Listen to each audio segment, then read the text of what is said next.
설교 시작하면서 물 먹는 거를 안 하고 싶은데 안 할 수가 없네요. 목이 너무 타가지고요. 자, 오늘 이 시간 오늘부터 주기도문 시리즈를 시작하려고 합니다. 그래서 오늘은 첫 시간으로 하나님이 집중하시는 사람이라고 하는 제목으로 함께 말씀을 나누도록 하겠습니다. 여러분, 세상은 인정하지 않겠지만 기도에는요 강력한 힘이 있습니다. 예전에 한번 제가 조지 뮬러라고 하는 사람에 대한 일화를 한번 소개했던 적이 있는데, 그때는 고아원에 먹을 양식이 떨어져서 뮬러가 기도해서 하나님 앞에 그 양식을 받았다라고 하는 내용이었다면, 이런 일도 있었습니다. 추운 겨울날 고아원에 보일러가 고장이 나버렸어요. 보일러를 수리하는데 한 일주일 정도 걸린다 라고 하는 얘기를 들은 그 담당자가 다급한 마음으로 조지 뮬러를 찾아옵니다. 그리고 얘기합니다. 목사님, 큰일 났습니다. 보일러가 고장이 났는데 일주일 걸린다는데 영아들이 머무는 그 건물까지도 보일러가 고장이 나서 이대로 있으면 아기들은 얼어 죽을지도 모릅니다 라고 다급하게 얘기를 합니다. 조지 뮬러가 책상에 있던 성경책을 챙겨 들고 고아원에 딸려있는 교회 기도실로 들어갑니다. 그리고 그 밤에 간절하게 하나님 앞에 기도하기 시작합니다. 하나님 아버지, 저 아이들 하나님 제게 맡겨주신 생명인데 하나님, 내가 저 아이들을 지켜주질 못합니다. 저 아이들의 아버지는 하나님이시니 하나님, 우리 아기들 지켜주십시오. 하나님, 이 날씨를 주장해 주십시오 라고 밤새 기도합니다. 그런데 놀랍게도 그 밤에 영국에 불어오던, 보통은 이제 북쪽에서 불어오는 차가운 바람이 영국의 겨울 바람으로 불어오는데 북풍이 멈추기 시작하고 따뜻한 동풍이 불어오기 시작했다고 합니다. 요즘과도 같은 기상이변이 흔치 않았던 시대에 따뜻한 동풍이 불어와서 온 영국 전역이 봄바람, 봄기운이 넘치게 되었고, 보일러가 다 고쳐지는 일주일의 시간 동안에 봄기운으로 완연하다가 보일러가 고쳐지고 난 이후에 다시금 북풍이 불어오면서 겨울 날씨로 돌아갔다라고 하는 일화가 조지 뮬러의 일화 가운데 있는데요, 이와 같은 이야기를 믿지 않는 사람들에게 들려준다면 그들에게는 하나같이 허무맹랑한 이야기이거나 아니면 어쩌다 보니 그렇게 되어진 우연의 일치라고 이야기를 하겠지만, 하지만 여러분, 기도를 통하여 역사하시는 하나님의 역사는, 하나님의 능력은 분명 지금도 우리 가운데 현실로 일어나고 있는 사실입니다. 저만 하더라도 몇 번 제 간증을 했던 적이 있지만, 청주에서 10년의 목회를 하면서 저는 거기가 하나님 저를 보내신 땅이라고 생각을 해서 거기서 개척을 하기 위해서 다 준비를 했습니다. 집도 준비했고, 교회 그만두면, 부목사 그만두면 먹고 살기 위해서 조그만 가게 하나도 준비를 해 두고 있었습니다. 그런데 갑자기 하나님께서 부산으로 가야 된다라고 하는 마음을 주셨을 때 솔직한 마음은 가기 싫어서 하나님이 절대로 들어주실 수 없을 것 같은 것을 걸고 기도를 했습니다. 마치 기드온이 양털을 가지고 하나님을 시험했던 것처럼 저는 이렇게 시험을 했죠. 하나님, 두 가지가 있는데 하나만 얘기를 하면, 하나님, 저희 가게, 그때 무인 아이스크림 가게 하고 있었는데, 하나님 5월 달에 비수기에 한여름 성수기의 매출을 허락해 주십시오. 그러면 제가 하나님 뜻인 줄 알고 가겠습니다. 그런데 놀랍게 딱 5월 한 달 결산을 했는데 한여름 최고 성수기 때의 매출을, 그것도 순수익으로, 얼마인지는 말씀드리면 시험 드실 수 있으니까 말씀 안 드리겠습니다만, 허락을 하신 거예요. 그리고 딱 그 다음 달에는 원점으로 돌아갔습니다. 여러분, 이와 같은 증거들 제가 분명히 경험했었고, 저뿐만 아니라 많은 믿음의 사람들이 하나님께 기도했을 때에 하나님께서 놀랍게 응답하시는 역사들을 우리는 분명 지금도 경험을 하고 있습니다. 야고보서 5장 16절 말씀에 한번 띄워주세요. 같이 읽어볼까요? 함께 읽습니다. 그러므로 너희 죄를 서로 고백하며 병이 낫기를 위하여 서로 기도하라. 의인의 간구는 역사하는 힘이 큼이니라. 아멘. 여러분, 의인이라고 불려지는 그리스도인들, 저와 여러분 같은 예수 믿는 성도들, 그리스도인들은 그 기도가 역사하는 힘이 크다라고 성경에 기록되어진 말입니다. 믿음의 어떤 다른 선배가 그냥 옆에 사람들한테 얘기해 줬던 말을 우리가 구전으로 흘려 들은 게 아니라 성경에 하나님께서 기록하시기를 의인의 기도, 믿는 사람들의 기도에는 역사하는 힘이 많다라고 분명히 기록을 하셨습니다. 이 말씀은 하나님 앞에 기도했을 때의 그 기도의 응답은 우리의 현실 세계 속에 실제적이고 구체적으로 응답되어 진다라고 하는 하나님의 약속이라는 것입니다. 그리고 정말로요, 성도에게 기도는요 강력한 무기입니다. 사람은 별거 아닙니다. 우리들 가운데, 또 우리를 벗어나서 세상 가운데 많은 예수 믿는 사람들 보면 물론 그들 가운데에는 세상적으로 영향력 있는 사람들이 있습니다. 말 한마디 하면 수많은 사람들이 움직여지는 위치에 있는 대단한 사람들도 있지만 그 사람들만 있는 게 아니라 정말로 평범한 보통 사람들도 있고요, 보통 사람보다 훨씬 더 못하다고 생각되어지는 사람들도 있습니다만은 그럼에도 불구하고 그 사람들이 작고 초라하다 할지라도 그들의 기도조차도 강력한 능력이 나타나는 이유는 하나님께서 그 기도를 통해서 역사하시기 때문인 것이죠. 사람은 부족하지만 그러나 사람을 통해서, 그 기도를 통해서 역사하시는 하나님이 계시기 때문에 기도는 그리스도인에게 강력한, 어쩌면 유일한 무기라고 하는 것입니다. 그래서 여러분, 성도는 기도할 줄 알아야 됩니다. 기도가 우리의 무기라면 우리는 그 무기를 사용할 줄 알아야 된다라고 하는 거예요. 여러분, 총도요, 지난주에 저희 아들 이제 휴가 나왔다가 들어갔잖아요. 여러분, 군인이 훈련소에 들어가면 반드시 배워야 되는 것 중에 하나가 뭐냐면 총 쏘는 법이에요. 여러분, 영화 같은 데 보면 총 쉽게 쏘잖아요. 그냥 길 가다 어떤 사람도 총 주워가지고 아무렇게나 장전해가지고 총 쏘는데, 여러분, 총 쏘는 법도 배워야 쏠 수 있는 거지 총 쏘는 법도 못 배우면 못 씁니다. 예전에 미국의 LA 폭동 났을 때 유명해진 게 LA에 있는 한인들이잖아요. 지금도 유명한 루프탑 코리안. 여러분, 그 한국 사람들이 물론 자기들이 자체적으로 자기들의 상가를 지킨 것도 유명하지만 미국 사람들이 충격받은 게 뭐냐면 어떻게 한국 사람들은 전부 다 총을 다룰 줄 아냐고. 거기에도 논란 포인트가 있습니다. 근데 어떻게 한국 사람들이 전부 다 총을 다룰 줄 압니까? 한국 남자들 다 군에 가서 총 쏘는 거 배워오니까 아는 거예요. 총은 강력한 무기입니다. 근데 아무리 강력한 무기라도요, 쏠 줄 알지 못하면, 쏘는 법을 못 배우면 못 씁니다. 여러분, 스마트폰 다 들고 계시죠? 이 스마트폰으로 게임하는 사람들도 있지만 이 스마트폰이 잘만 사용하면 너무나 유용하다는 것 우리 다 알고 있습니다.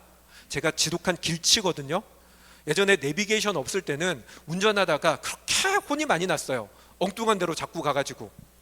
근데 여러분, 이 휴대폰 안에 있는 내비게이션 기능이, 흔히 말하는 네이버 길찾기 기능은요, 자동차 운전 안 하고 내가 걸어서도 원하는 집 주소 검색하면 찾아줘요. 그 길만 따라가면 돼요. 너무나 편리해요. 근데 쓸 줄 아십니까? 네이버 길찾기 기능으로 여러분 집 찾아가실 수 있으십니까? 할 수 있는 분도 있지만 못하는 분도 있어요. 아무리 유용하고 강력한 게 있어도 쓸 줄 모르면 아무런 의미가 없다는 것입니다. 기도도 마찬가지입니다. 기도는 분명 강력한 무기입니다. 하지만 기도할 줄 알아야지, 어떻게 기도할 줄 모르면 아무리 유용한 무기도 쓰지 못한다는 거죠. 그런데 문제가 뭐냐? 기도할 줄 모르는 사람들이 생각보다 예수 믿는 사람 가운데 너무 많더라라고 하는 것입니다. 제가 예전에 기도부를 오랫동안 담당을 했었어요. 기도를 그렇게 막 대단하게 잘하는 사람도 아닌데 하나님 기도를 못하니까 기도하는 부서를 자꾸 맡겨주셨겠죠. 기도하는 부서를 맡다 보니까 성도들에게 기도를 가르쳐야 돼서 기도 훈련 학교라고 하는 걸 여러 번 개설을 했었습니다. 청주에서도 했었고 또 부산에 와서도 해운대 교회에 있으면서 기도 훈련 학교를 개설을 했었는데, 하면 기도 훈련을 받겠다고 오시는 많은 성도님들이 계신데 놀라운 게 뭐냐면 교회 생활을 너무나 오래 하신 분들도 기도 훈련을 받으러 오신다는 거예요. 물론 그분들 가운데에는 기도를 더 잘하고 싶어서 오시는 분도 있고, 아이고 젊은 목사가 뭘 한다는데 나라도 가가지고 들어줘야지 라고 해서 오시는 분도 있지만, 의외로 많은 분들 가운데에 정말로 어떻게 기도해야 되는지를 몰라서 기도를 배우고 싶어서 오시는 분들도 많더라라고 하는 것입니다. 물론 여러분, 기도에 무슨 특별한 형식이 있는 건 아닙니다. 여러분, 우리가 아기가 부모님이랑 대화할 때, 아빠 엄마랑 대화할 때 무슨 형식을 가지고 대화하는 거 아니잖아요. 애가 아빠랑 대화한다고 해서 아버님 기체후 일양만강하시옵고 간에 두루 평안하십니까? 이러면서 얘기를 꺼내지 않잖아요. 애가 하는 말은 두서도 없고요. 사실은 제3자가 옆에서 들으면 제가 도대체 무슨 말을 하는지도 모를 만한 이야기를 하지만 그래도 부모는 그 얘기를 다 듣습니다. 아기가 대통령이랑 이야기를 할 때는 격식을 갖출까요? 아니잖아요. 마찬가지로 우리가 하나님께 기도를 할 때에도 사실은 무슨 특별한 형식이 없어도 돼요. 두서 없어도 돼요. 내가 뭔 소리를 하는지 나도 모르는 말을 해도 돼요. 그래도 하나님은 우리 아버지시니까 우리의 기도를 다 알아들어 주시지만 문제는 그럼에도 불구하고 내 마음이 편하지가 않아요. 기도를 좀 했으면 하는데 두서 없이 기도하고 있고 뭘 해야 될지도 모르겠고 하면 내 마음이 힘들더라는 거예요. 또 저희 교회는 이제 대표 기도라고 하는 게 없으니까 사실은 여러분 되게 편하시지만 예를 들어서 앞에 나와서 누군가를 대표해서 기도를 한다라고 하게 되면 그렇게 기도 좀 써달라고 하시는 분들이 많더라고요. 장로님들도 오셔가지고 목사님 이번에 장로가 됐는데 기도를 어떻게 해야 될지 모르겠습니다. 기도문 좀 써주세요. 하도 제가 그런 부탁을 많이 받아서 아예 폼을 만들어서 드렸어요. 이 폼에 따라서 알아서 바꿔서 기도하십시오. 여러분, 누군가 앞에 서서 대표로 기도할 때에도 어려움을 느끼고 개인적으로 기도하려고 앉아도 뭘 기도해야 되는지, 또 무엇보다 이게 있어요.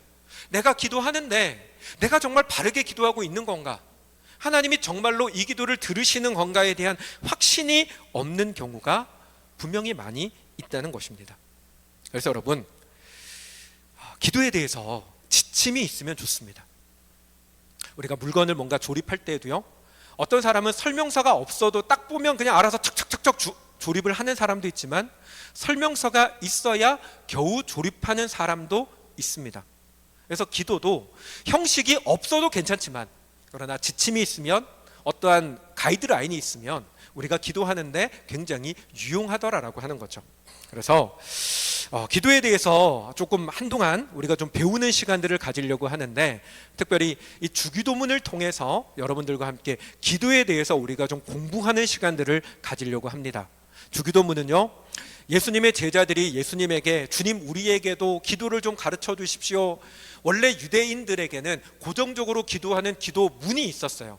상당히 긴 분량의 기도문이 있었고, 또 유대 사회 시대 속에서 스승이 있으면 그 스승이 제자들에게 반드시 하는 것 중에 하나가 기도문을 가르쳐 주는 거였어요. 우리만의 기도문. 그래서 제자들이 요청하는 거죠. 주님, 세례 요한의 제자들도 자기들의 기도문이 있는데 주님께는 기도문 뭐 없나요? 라고 물어본 거예요. 그래서 예수님께서 가르쳐 주신 기도가 오늘 우리가 봉독했던 주님 가르쳐 주신 기도, 곧 주기도문인데, 이 주기도문은 다른 기도문들과 차이점이 있다면 굉장히 간결합니다. 그리고 간결하다라고 하는 것은 무엇을 의미하냐면 반드시 기도해야 되는 가장 핵심적인 내용들이 집중되어 있다, 요약되어 있는 것이 주기도문이라는 것입니다. 그래서 한동안 이 주기도문을 통해서 저와 여러분 기도에 대해서 함께 좀 배우는 시간들을 가지도록 하겠습니다. 자, 오늘은 그 첫 시간으로 우리 주기도문을 통해서 보게 되는 기도의 지침이라고 할게요. 첫 번째, 하나님이 집중하시는 사람이 되어야 한다라는 것입니다. 여러분, 기도의 능력은 아까 강력하다, 하나님 우리에게 주시는 가장 강력한 무기다라고 말씀을 드렸는데, 기도가 강력한 이유는요, 하나님께서 그 기도를 들으시기 때문입니다. 기도하는 우리는 사실은 너무나 보잘것없습니다. 기도의 능력은 기도하는 사람이 어떤 사람이냐에 달린 게 아니라 그 사람이 얼만큼 봉사를 많이 했냐, 몇 시간을 기도할 수 있는 사람이냐, 얼만큼 세상적으로 영향력 있는 사람이냐가 중요한 게 아니라 그 기도를 하나님이 들으시기 때문에 기도의 능력이 있는 겁니다. 그렇기 때문에 기도에 있어서 가장 베이스가 되는 것은요, 하나님이 집중하시는 기도, 하나님이 주목하시는 기도가 되어야 하는 것입니다. 그러면 어떻게 하면 하나님이 집중하시는 기도가 될까요? 간단합니다. 하나님을 부르기만 하면 됩니다. 너무 간단하죠? 하나님을 부르기만 하면 된다는 것입니다. 이사야 64장 말씀 한번 띄워주세요. 같이 읽겠습니다. 주의 이름을 부르는 자가 없으며 스스로 분발하여 이는 주께서 우리에게 얼굴을 숨기시며 우리의 죄악으로 말미암아 우리가 소멸되게 하셨음이니이다. 아멘. 이사야 64장의 이 말씀은요, 선지자 이사야가 이스라엘 나라가 망하게 된 원인을 계속해서 고백을 하면서 나온 문장인데, 이사야의 고백은 뭐냐? 왜 이스라엘이 망하게 되었냐? 결국 자신들의 죄로 인해서 망하게 되었다라고 하는 것입니다. 그런데 이사야가 고백하는 우리 백성들이 망하게 되어진 이유는 죄 때문인데, 또 하나 더 이유를 말하는데 그게 뭐냐면, 여기 뭐라고 합니까? 주의 이름을 부르는 자가 없기 때문이라는 것입니다. 다르게 말하면 기도하는 자가 없었기 때문에 하나님께서 우리의 죄가 우리에게 그대로 영향을 미치도록 두셨다라는 거예요. 그러면 이 이스라엘 사람들이 하나님의 이름을 부르지 않았던, 하나님 앞에 기도하지 않았던 이유를 뭐라고 이야기를 합니까? 노란색 다시 읽어볼까요? 이는 주께서 우리에게 얼굴을 숨기시며. 하나님께서 이스라엘 백성들 앞에서 숨으셨기 때문에, 얼굴을 가리셨기 때문에 이스라엘 가운데 하나님 앞에 나가 기도하는 사람이 없었다라고 이사야가 고백을 한다는 것입니다. 여러분, 하나님께서 왜 얼굴을 숨기셨을까요? 그 이유는요, 이스라엘이 하나님을 부르면 하나님은 들으셔야 했기 때문입니다. 무슨 말이냐면, 여러분, 하나님께서는 이스라엘 백성들의 범죄가 너무 심각해서 그 이전에 계속해서 선지자들을 통해서 그러지마 여러 차례 경고하시고 이적을 보여주셨음에도 그들이 절대로 말을 듣지 않고, 그랬기 때문에 반드시 이제 그들을 멸하셔야 되는데, 심판하시기로 작정하셨는데, 하나님 공의의 하나님이시기 때문에 범죄한 자를 반드시 심판을 하셔야 되는데, 그럼에도 불구하고 그들이, 백성들이 하나님을 바라보고 하나님 그래도 좀 용서해 주시면 안 될까요? 라고 하면 하나님이 들으셔야 한다는 거예요. 들으실 수밖에 없다는 거예요. 그래서 하나님께서 숨으셨다는 거예요. 기도해서 나에게 구하지 못하게 하려고. 이것이 의미하는 중요한 진리가 있는데, 그게 뭐냐면 하나님은 기도하면 반드시 들으신다는 거예요. 하나님은 하나님께 구하면, 하나님의 이름을 부르면 하나님은 들으십니다. 누구에게까지도, 심지어 범죄한 죄인까지도 하나님께 기도하면 들으신다는 것입니다. 우리가 열왕기에 나오는 아합 왕의 이야기를 여러분 알고 계실 거예요.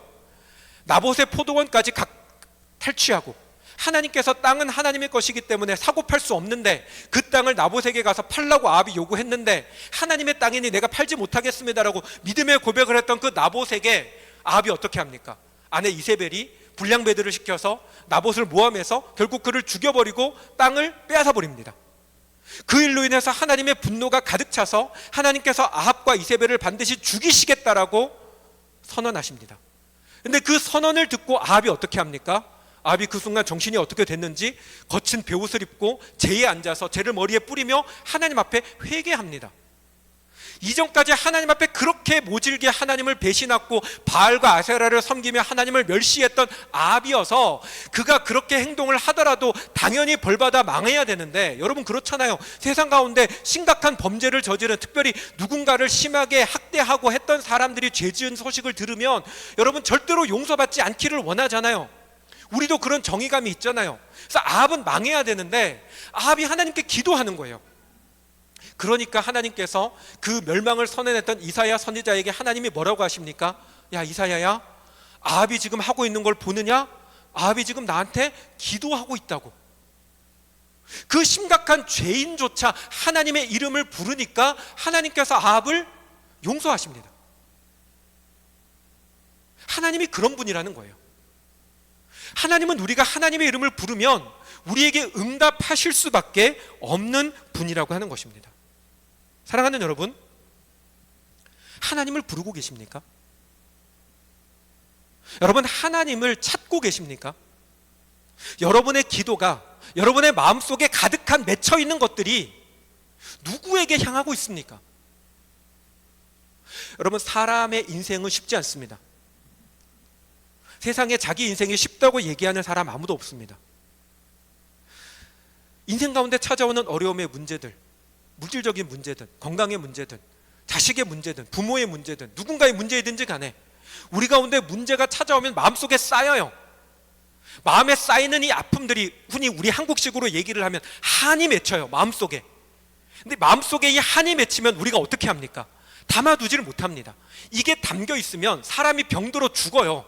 그러니까 사람은 본능적으로 자기 속에 맺혀있는 이 답답함, 억울함, 이 분노와 이 답답한 이 한이라는 감정을 누군가에게 털어놓고 이걸 덜어내려고 합니다. 근데 누구에게 털어놓습니까? 가까운 사람에게 털어놓잖아요. 남편이 있으면 남편에게, 아내가 있으면 아내에게. 근데 아내분들이 제일 화나는 게 뭐예요? 남편에게 말을 하는데 남편이 도무지 대꾸가 없으면 그게 막 더 화나게 하는 거잖아요. 그러니까 옆에 있는 다른 뭐 친구들을 찾아가서 얘기하기도 하고, 또는 절대로 저 사람에게만큼은 말하면 안 되는데 나도 모르게 마음속에 맺힌 거를 참아내지 못하고 토해놓다가 그게 동네방네 소문 나가지고 난리 나고 그런 일들이 일어나는 거잖아요.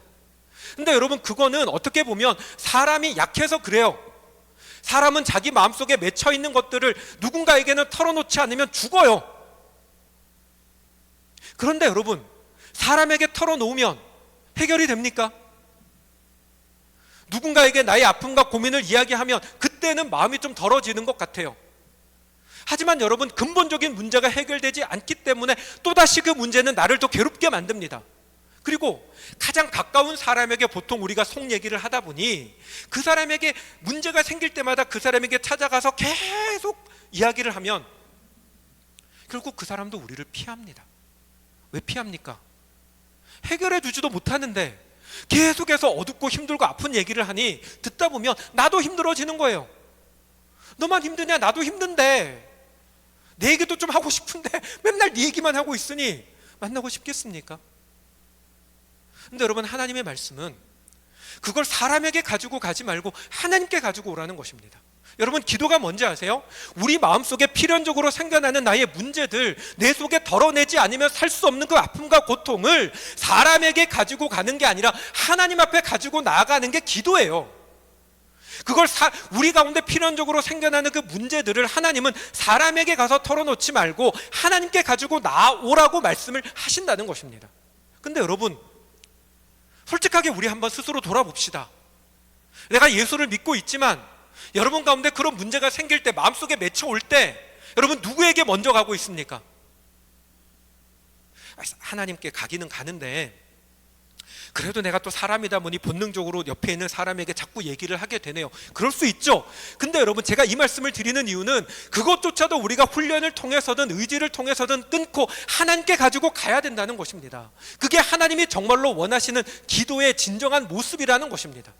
여러분, 기도는 형식만이 기도가 아닙니다. 아까 말씀드렸잖아요. 기도는 형식이 아니라고.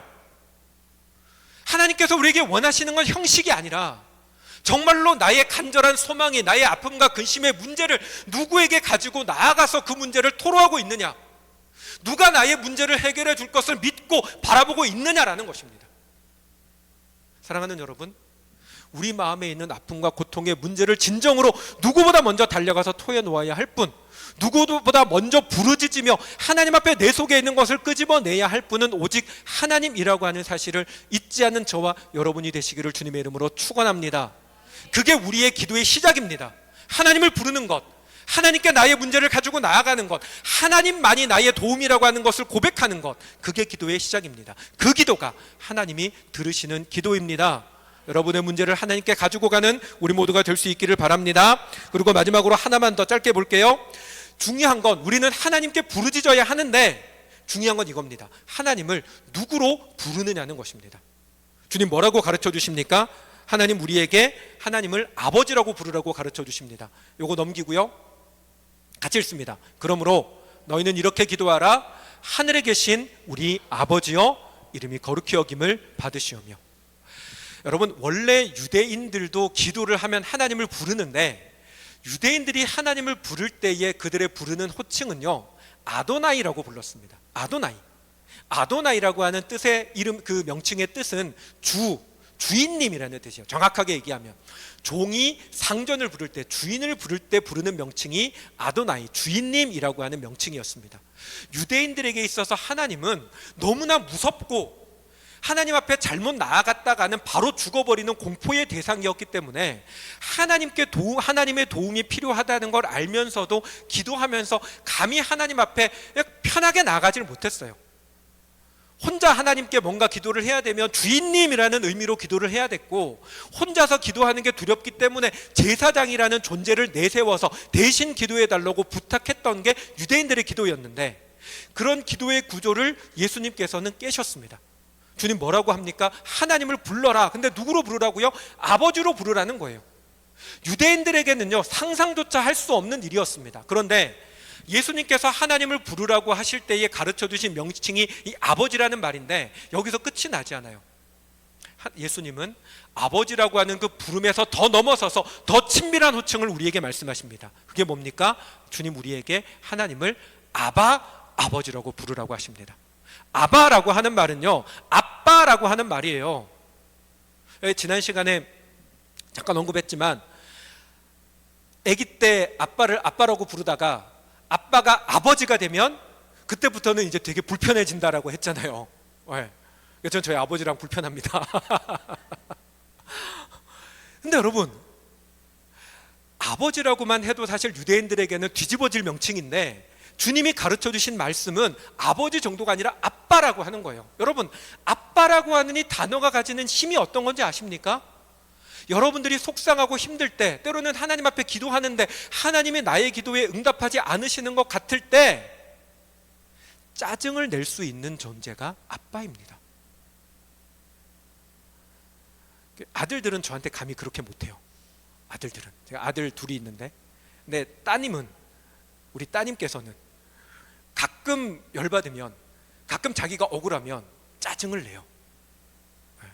울면서 막 짜증을 내면, 그럼 제가 어떻게 할 것 같아요? 아들들 같으면 어디 버릇없이 아버지한테 그렇게 하지만, 딸한테는요, 죽어줍니다. 숙여줍니다. 그게 딸 가진 사람의 특권입니다. 아들만 있는 분들은 모르실 거예요. 뭘 말씀드리려고 하냐면, 여러분, 때로는 하나님 물론 우리의 기도를 들으시죠. 근데 때로는요, 안 들으시는 것 같을 때가 있어요. 때로는 하나님이 나를 거절하시는 것 같을 때가 있어요. 그럴 때 여러분, 우리가 하나님을 하나님하고 부르는 게 아니라 아빠, 아버지, 아버지, 아빠라고 부를 때 우리는 하나님께 하나님 제발요, 하나님 제발, 부산말로 하나님 좀 라고 얘기할 수 있는 대상이 하나님이고, 하나님 그렇게 되어 주시겠다라는 거예요. 여러분, 우리가 하나님을 나의 아빠로 고백하면서 하나님 좀 제발, 하나님 이거 내가 하나님 이거 좀 솔직히 좀 내가 생각해도 이건 좀 아닌 것 같기는 한데, 그래도 하나님 나 이거 필요하니까 제발 좀 하면 하나님 그걸 이해해 주시고 들어주신다는 거예요. 그게 여러분 기도의 힘입니다. 하나님과 우리 사이의 관계가 거리가 멀어서 뭔가 격식을 갖추고 나아가서 뭔가가 채워져야지만 하나님이 응답해 주시는 관계라면 어렵고 힘들어서 포기해도 돼요. 근데 여러분, 하나님과 우리하고의 관계가 그런 격식이 아니라, 때로는, 저 솔직히 말씀드릴게요. 이 얘기하면 또 어떨지 모르겠지만, 아내랑 연애할 때 아내가 서울로 간다고 얘기한 적이 있어요. 부산에서 이렇게 자기 취업해가지고 하기가 힘드니까 서울로 가겠다고 했을 때, 그날 대판 싸우고 집에, 마침 저희 부모님도 집에 안 계시고 저 혼자 있는데, 이 화를 주체를 못 하겠는 거예요. 제 화가, 하나님에 대한 화가. 그래서 제가 제 방에 있는 책이랑 모든 것들을 다 집어 던졌어요. 다 집어 던지면서 막 소리 지르고 악을 쓰다가, 악을 쓰면서 뭐라고 기도했냐면, 하나님 이러려고 만나게 하셨냐고, 한 1, 2년 연애하다가 결국 헤어지게 할 것 같으면 왜 만나게 하셨냐고, 난 저 사람 못 보낸다고, 좀 못 가게 해달라고, 제발 좀, 막 악을 쓰고 기도했어요. 여러분, 그래도 기도 들어주실까요? 들어주실까요? 그러니까요, 결과잖아요. 뭘 말씀드리고자 하냐면, 여러분, 우리가 하나님을 아빠라고 부르는 순간 하나님은 우리에 대한 모든 경계가 허물어지십니다. 들어주실 수밖에 없는 관계가 아빠와 딸, 아빠와 아들의 관계라는 거예요. 하나님이 여러분의 아빠이십니다. 사랑하는 여러분, 하나님을 아빠라고 고백하고 계십니까? 정말로 여러분, 이렇게 말도 안 되는 것까지도 하나님께서 응답해 주겠다라고 하시는 그 하나님의 그 마음, 여러분을 향해서 내가 너의 아빠야 라고 말하는 그 하나님의 그 마음이 여러분 가운데 와 닿으시냐는 것입니다. 사랑하는 여러분, 하나님 우리의 아빠이십니다. 하나님을 그렇게 고백하며 나아가는 저와 여러분이 되시기를 주님의 이름으로 축원합니다. 그 관계 속에 있어야 우리의 기도가 강력한 능력이 있는 기도가 되는 것입니다. 사랑하는 여러분, 이 자리를 빌어서 저는 다시 한번 여러분에게 요청합니다. 사랑하는 여러분, 예수 그리스도를 여러분의 구주로 영접하시고 하나님을 여러분의 아버지로, 하나님을 여러분의 아빠로 영접하는 여러분 되시기를 주님의 이름으로 축원합니다. 예수 그리스도가 아니면 하나님을 아빠라고 부를 수 없지만 예수 그리스도로 말미암아 우리는 하나님이 우리의 아빠 되시는 걸 경험하게 됩니다. 그리고 하나님이 우리의 아빠가 되시면 우리는 우리 속에 가득한 살아가면서 계속해서 쌓이게 되는 문제들도 하나님 앞에 토하면 하나님 들어주시고, 내 삶 속에 이거는 무리다라고 생각되어지는 문제까지도 하나님 앞에 고백하며 나아가면 하나님은 그걸 들으신다는 것입니다. 그러므로 사랑하는 여러분, 아빠 되시는 하나님을 온전히 만나고 그 아빠 되시는 하나님 앞에 나아가 기도하는, 그래서 하나님이 집중하시는 기도를 온전히 들을 수 있는 저와 여러분이 되시기를 주님의 이름으로 축원합니다. 아멘. 우리 함께 같이 찬양하겠습니다.